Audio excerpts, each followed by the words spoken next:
And welcome back. And of course, it's time for Dale's under-18 segment with a little help from the man from the Belmont Lions, Brian Clogan. But here's Dale. Good on you, Dick. Thanks very much. Some interesting rounds of football coming up over the next couple of weekends. Top probably four pretty well settled.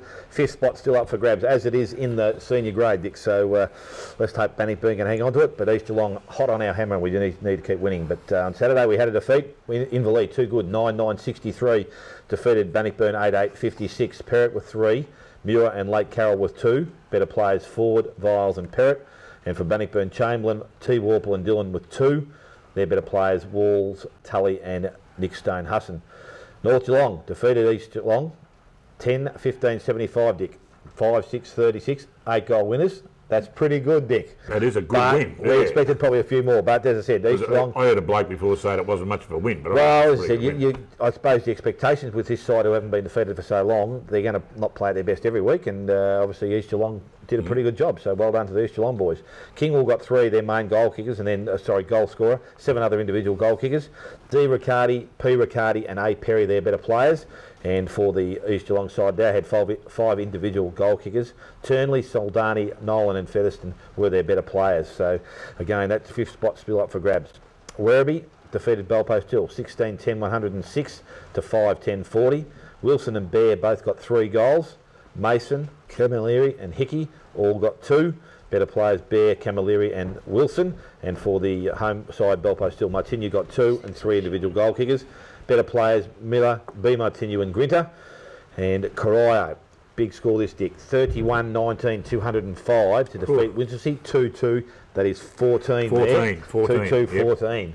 Right, at full forward, kicked 9, Lane 7, Westcombe 4, Hastings 3, and obviously a few other players got goals. Better players Wright, Scott, Lane and Manning. Home side, the Winchelsea side. Holmes and Lindsay, their goal kickers. Altamari, I think that's the 4th week in a row now he's been mentioned as a better player.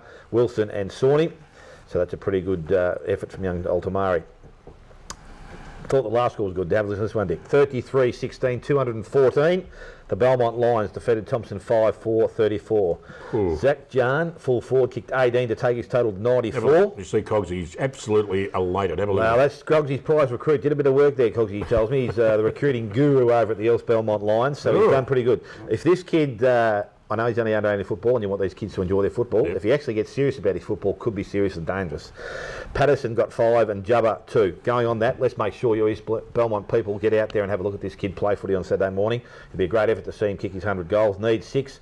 Cogsy believe I got 10 against Belpost Hill last time. These conditions mightn't be good, but I guarantee you if he gets a chance, he doesn't miss too many. 18-2 I think he kicked, and handball 3 or 4 over the top as well.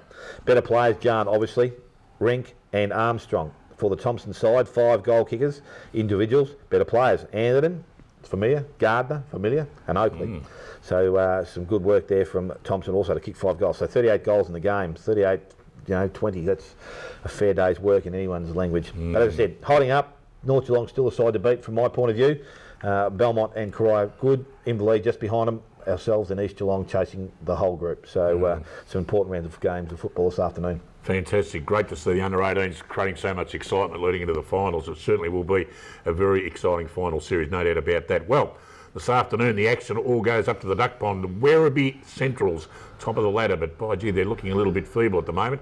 Got knocked off last week. They take on East Geelong, who were very impressive against North Geelong, particularly in the last quarter. The Magpies kept up to them for quite a while, but East Geelong just took over with their experience and their forward power. So Dale, I would reckon that this will be obviously a prelude to one of the big finals coming up at St Albans. Look, I think so, Dick. I suppose from my point of view on the weekend, we saw Werribee with 4 or 5 really key players out of the side, and they need to probably get them back in the next couple of weeks. It's all right to have them back, but then they've got to have a bit of game time going into finals. Rosenweig's one of the, I suppose, the big outs. Johns is another one. Those blokes, the 2 of them have probably only played 1 game in about 5 or 6 weeks, and that's pretty dangerous for them. Hall did a bit of a groin. He'll probably be back this week, which will be a bonus. Chembry's another one. His knee blew up, I believe, during the week. So they've got some players of quality still to come back into that side. When they get them all back, they will function a lot better than they did. Sean Simmons was the bloke they missed in the weekend. They didn't have anyone down back to really contain Jovanovic, although Bunworth, I must admit, he did a tremendous job. I didn't give him a chance to go with him, and he did a really good job. What was his name? Bunworth. Correct. Thank you very much.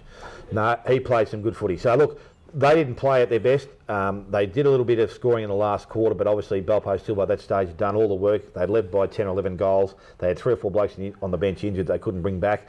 They needed a lot of work. Lovell's a bloke that I really like in the ruck. He's a workhorse. He gets down, he gets dirty on the ground, but he needs to have a bit more support around the area.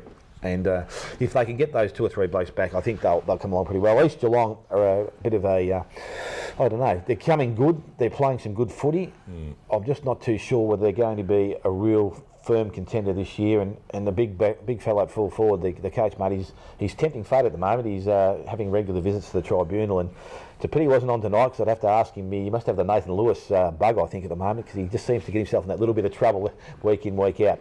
Maybe not, as I said, it mightn't be all his fault, but he's just getting stuck in those situations, so he needs to bloody cool himself down.